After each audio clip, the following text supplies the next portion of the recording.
Start time நிகழ்ச்சியை பார்த்து கொண்டிருக்கிற அன்பான நேயர்களே, ஆண்டவராகிய இயேசு கிறிஸ்துவின் உயிர்த்தெழுதலின் பண்டிகை கொண்டாடப்பட்டது. ஈஸ்டர் தினம் ஆண்டவராய் இயேசு கிறிஸ்து சிலுவையிலே பாடுபட்டு மரித்து அடக்கம் பண்ணப்பட்டு 3ஆம் நாள் உயிரோடு எழும்பினார்.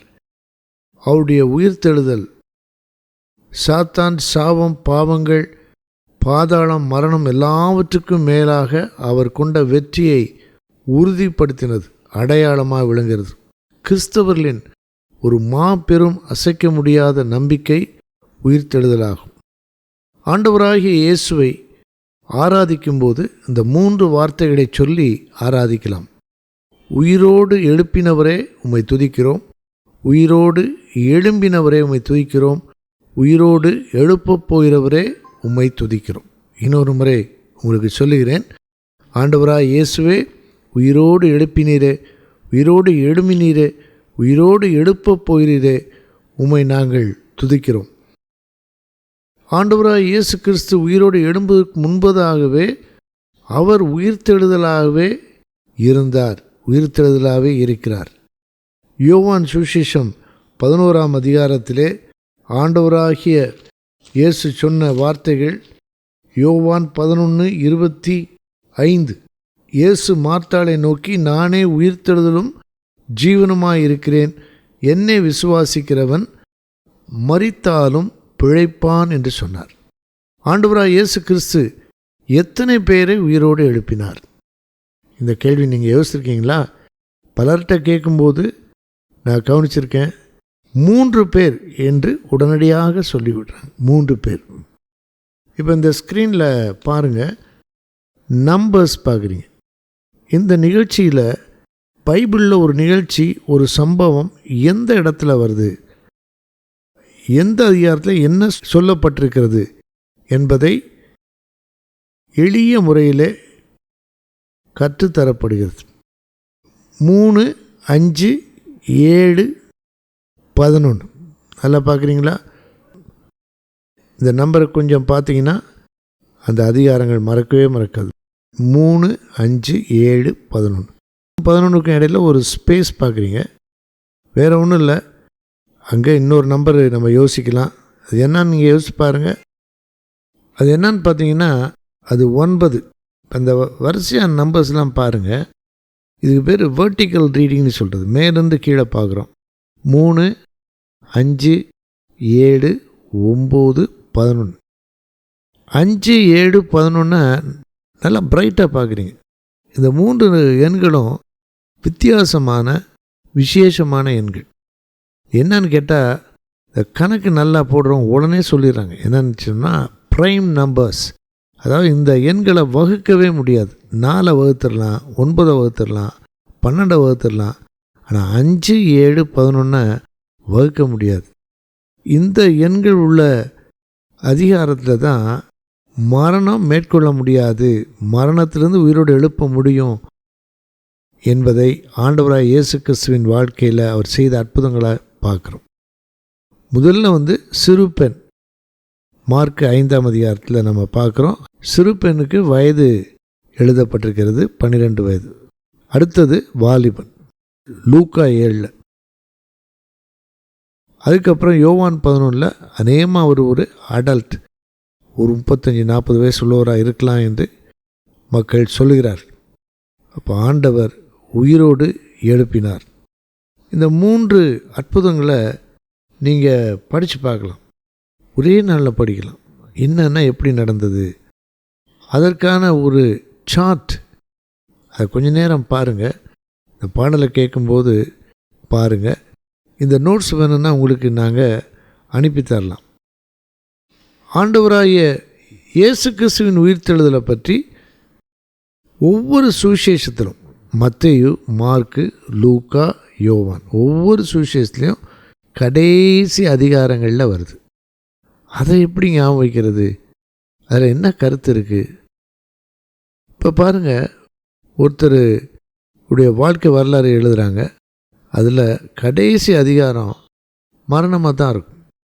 இயேசு கிறிஸ்துவனுடைய சரித்திரத்தையும் அவருடைய வாழ்க்கையில் நடந்த சம்பவங்களையும் எழுதின சுவிசேஷ எழுத்தாளர்கள் மத்தேயு, மார்க், லூக்கா, யோவான் அவங்க கடைசி அதிகாரத்தில் மரணத்தை எழுதலை, தேவனே அப்படி எழுத வைத்திருக்கிறார். மரணத்துக்கு அப்புறம் உயிர்த்தெழுதல் தான் கடைசி அதிகாரம். மத்தேயு 28, மார்க் 16, லூக்கா 24, யோவான் 20. இப்போ நீங்கள் எப்பயாவது பைபிளை பற்றி கேள்விகளை உங்கள் மனசுக்குள்ளேருந்தே யோசிச்சிருக்கீங்களா? இல்லை யாராவது உங்கள்கிட்ட கேட்டிருக்காங்களா? ஒரு கேள்வி நான் கேட்க விரும்புகிறேன். உயிர்த்தெழுதல் என்ற வார்த்தை எத்தனை முறை வருகிறது? ஒரு குறிப்பிட்ட அதிகாரத்தில் எத்தனை முறை வருகிறது? உயிர்த்தெழுதலை பற்றிய அதிகாரம் எது என்று கேட்டால் என்ன பதில் சொல்லுவீங்க? இப்போ பாருங்கள், 1 கொரிந்தியர் 15 தான் உயிர்த்தெழுதலை பற்றி அதிகமான தடவை வருது. எத்தனை தடவைன்னு அங்கே பாருங்கள், ஸ்க்ரீனில் பாருங்கள். அது உங்கள் பைபிளில் கூட குறிச்சிக்கலாம். உயிர்த்தெழுதலை பற்றிய பாடலை கேட்கும்போதே அப்படியே குறிச்சிக்கலாம். உயிர்த்தெழுந்தாரே அல்லேலூயா, ஜெயித்தெழுந்தாரே, உயிருடன் எழுந்த மீட்பரே சுயன் சொந்தமானாரே, உயிருடன் எழுந்த மீட்பரே சுயன் சொந்தமானாரே, உயிர்த்தெழுந்தாரே, கல்லறை திறந்திடவே, கடும் சேவர்கள் பயந்திடவே, கல்லறை திறந்திடவே, கடும் சேவர்கள் பயந்திடவே, வல்லவரேசு உயிர்த்தெழுந்தாரே, வல்லபிதாவின் செயல் இதுவே, வல்லவரேசு உயிர்த்தெழுந்தாரே, வல்லபிதாவின் செயல் இதுவே, உயிர்த்தெழுந்தாரே அல்லேலூயா, ஜெயித்தெழுந்தாரே, உயிருடன் எழுந்த மீட்பரே சுயன் சொந்தமானாரே, உயிருடன் எழுந்த மீட்பரே சுயன் சொந்தமானாரே, உயிர்த்தெழுந்தாரே.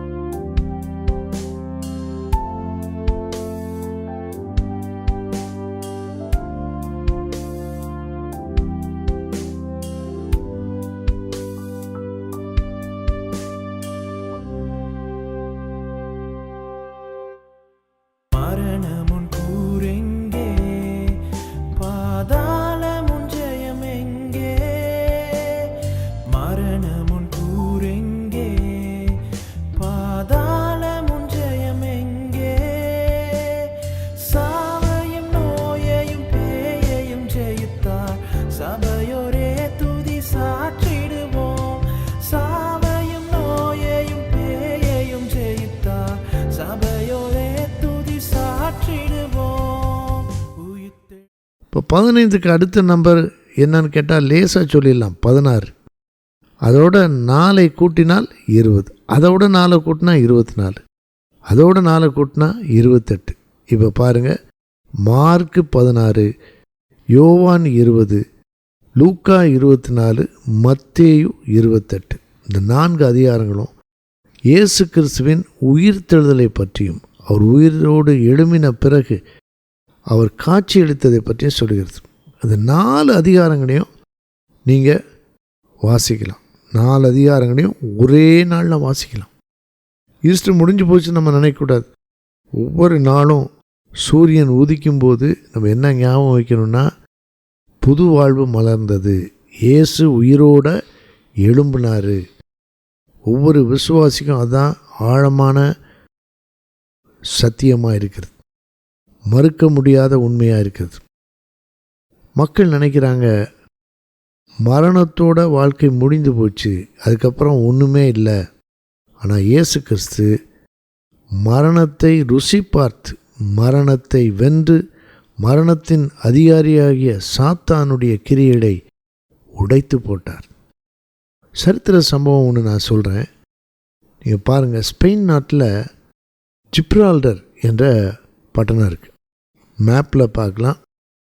அந்த ஜிப்ரால்டர் கடற்கரை பட்டணம், அங்கே பீச்.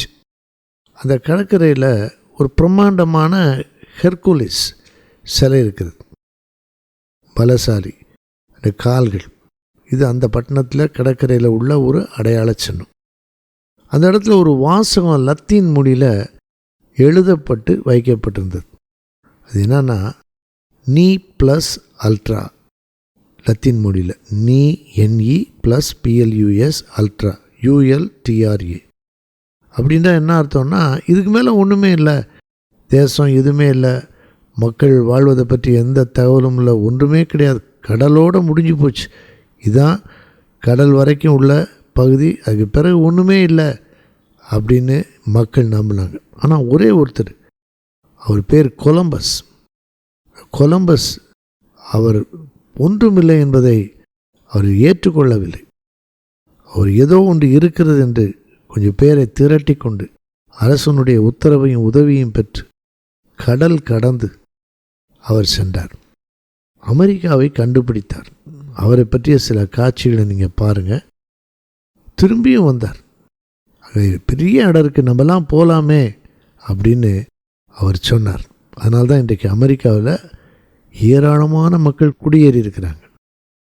இதெல்லாம் நடந்த பிறகு அந்த போட் நீ ப்ளஸ் அல்ட்ரா அந்த இடத்துக்கு ஒரு மனிதன் நீ என்பதை அழித்து விட்டான். ப்ளஸ் அல்ட்ரா, நீ ப்ளஸ் அல்ட்ரா என்பது ஆங்கிலத்திலே நோ மோர் பியாண்ட். நோ மோர்னா அதுக்கப்புறம் ஒன்றுமே இல்லை, பியான்னா இதற்கு அப்புறம்.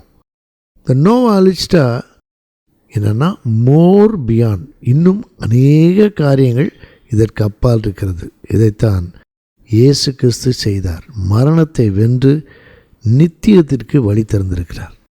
அருமையானவர்களே, நீங்கள் இயேசு கிறிஸ்துவை ஏற்றுக்கொள்ளாவிட்டால் இன்றைக்கே ஏற்றுக்கொள்ளுங்கள்.